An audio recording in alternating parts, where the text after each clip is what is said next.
ధర్తీ కే సవాల్ అంతరిక్ష కే జవాబు పాఠ్య భాగానికి సంబంధించినటువంటి రెండో వీడియోకి విద్యార్థులందరికీ పునఃస్వాగతం. ఈ పాఠానికి సంబంధించినటువంటి ఈ టెక్స్ట్ బుక్ సంబంధించిన చివరి వీడియోలో ధర్తీ కే సవాల్ అంతరిక్ష కే జవాబులో భాగంగా భాషా కే బాత్కు సంబంధించినటువంటి ఈ వీడియో నందు మనం భాషా కి బాత్, అర్థగ్రాహ్యత, ప్రతిక్రియ, అభివ్యక్తి, సృజనాత్మకతలో విషయాలని మనం కూలంకషంగా ఇప్పుడు తెలుసుకుందాం. అదేవిధంగా దీనికి సంబంధించినటువంటి ఎన్నో రకాలైనటువంటి బిట్స్ ఇచ్చారు. భాషా కి బాత్లో భారత్ మే నిర్ధనతా కి సమస్య అధిక హై, నిర్ధన్ శబ్దక సంధి విచ్ఛేది కీజీ అని చెప్పేసి అని అన్నారు. దీంట్లో భాగంగా మనం ఇప్పుడు చూసినట్టే నిహ్ ప్లస్ ధన్, నిర్ధన్ అనేటువంటి విషయంగా మనకి ఇక్కడ సంధి విచ్ఛేది అనేటువంటిది చూడవచ్చును. అదేవిధంగా రెండో బిట్ అయినటువంటిది వహ్ సుధాకర్ की बहन है, లింగ్ బదల్కర్ వాక్య ఫిర్ సే లిఖి అని ఇవ్వటం జరిగింది. వహ్ సుధాకర్ की बहन है అన్న దగ్గర వహ్ సుధాకర్ కా భాయి హై అని చెప్పవలసి ఉంటుంది. అదేవిధంగా మూడో బిట్ గాయత్రి కూబ్ పడితి హై, వాక్యకో భవిష్యకాల మే లిఖి అని ఇచ్చారు. గాయత్రి కూబ్ పడేగి అని చెప్పేసి రాయాల్సి ఉంటుంది. అదేవిధంగా పారాగ్రాఫ్ కనుక చూసినట్లయితే घर में देखा तो पुरस्कारों और सम्मानों का भंडार पड़ा था. इसमें विशेष थी हाथी वाला स्मारक जो उन्हें इंजीनियरिंग की पढ़ाई के समय कॉलेज की ओर से दिया गया है. उनकी शिक्षा दीक्षा केरल में स्थित अलप्पुझा में हुई, यहीं पर उनका जन्म हुआ था. रक्षा अनुसंधान और विज्ञान को पुरुषों का क्षेत्र माना जाता था, मगर टेसी थॉमस ने अपनी मेहनत, लगन और दृढ़ निश्चय से पुरुष वर्चस्व वाले क्षेत्र में सफलता के शिखर तय किए हैं. थॉमस रक्षा अनुसंधान और विकास संगठन DRDO के अग्नि 5 कार्यक्रम के निदेशक बनी. उन्हें देश के किसी मिसाइल प्रोजेक्ट की पहली महिला प्रमुख बनने का गौरव प्राप्त था. हाथी वाला स्मारक थॉमस को कब मिली? ఇది మొదటి ప్రశ్న.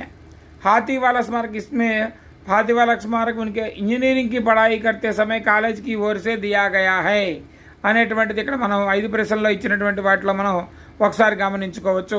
ఇక్కడ ఇంజనీరింగ్కి పడాయి సమయంలో మాత్రమే ఇది ఇవ్వబడింది అనేటువంటిది ఇక్కడ మనకి తెలియవస్తున్నటువంటి సమాధానం. అదేవిధంగా రెండో ప్రశ్న కనుక చూసినట్లయితే टेसी थॉमस की अलप्पुझा से क्या संबंध है? ఇక్కడ यहाँ पर उनका जन्म हुआ था, उनकी शिक्षा दीक्षा केरल से अलप्पुझा में हुई అంటే उनकी జన్మ అనేటువంటిది అక్కడ జరిగింది, उनका जन्म स्थान वही था అని చెప్పి చెప్పవచ్చు. తర్వాత पुरुषों का क्षेत्र किसे मानते हैं? रक्षा अनुसंधान क्षेत्र को पुरुषों का क्षेत्र माना जाता है. DRDO को विस्तृत रूप से लिखिए. रक्षा अनुसंधान और विकास संगठन DRDO అని చెప్పి రాయవలసి ఉంటుంది.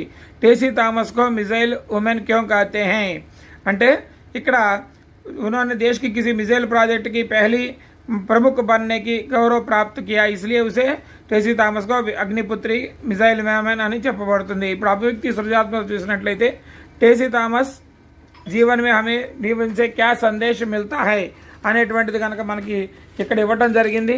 टेसी थॉमस జీవితం నుంచి మనం ఏం నేర్చుకోవచ్చు అంటే మనం జీవితంలో ఏ విధంగా ఉండాలి, పురుష వచ్చేసి వాళ్ళ క్షేత్రంలో అబలలు ఎప్పుడు అబలలు కాదు సబలు అనేటువంటి విషయాన్ని మనం తెలుసుకోవాల్సి ఉంటుంది.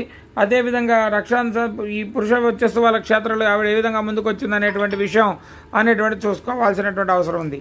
टेसी थॉमस अपने ఆదర్శ కిసే మాంతి హై అని కనుక గమనించినట్లయితే ఇక్కడ మనకి ఇక్కడ చూసినట్లయితే टेसी थॉमस कहती है कि अब्दुल कलाम देश के ही नहीं बल्कि पूरी दुनिया के आदर्श हैं, क्योंकि अंतरिक्ष विज्ञान के बारे में हमारे मस्तिष्क में गूंजने वाला एक ही नाम अब्दुल कलाम है అని చెప్పేసి ఈ విధంగా చెప్పినటువంటి విషయం తెలియజేయాల్సి ఉంటుంది.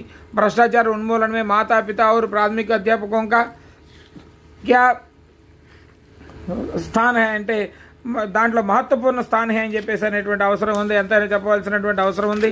ఎందుకంటే గ్రామీణ పాఠశాలలో ఉపాధ్యాయులు, ప్రాథమిక పాఠశాల ఉపాధ్యాయులు ఎవరైతే ఉన్నారో వారు, అదేవిధంగా తల్లిదండ్రులు చక్కగా కనుక తీర్చిదిద్దినట్లయితే ईमानदारी पाठ पढ़ाए तो वह आगे जाकर वह ठीक तरह से समाज में अपने विकास की ओर चल सकता है అని ఉపాధ్యాయ మిత్రులు చెప్పినటువంటి సమాధానాలను మనం నేర్చుకుంటే చాలా చక్కగా ఉంటుంది. అదేవిధంగా తర్వాత సృజనాత్మకతలో మనకి 8 మార్కులకు ఇవ్వబడినటువంటి ప్రశ్న కూడా మనకి ఇక్కడ కనబడుతోంది.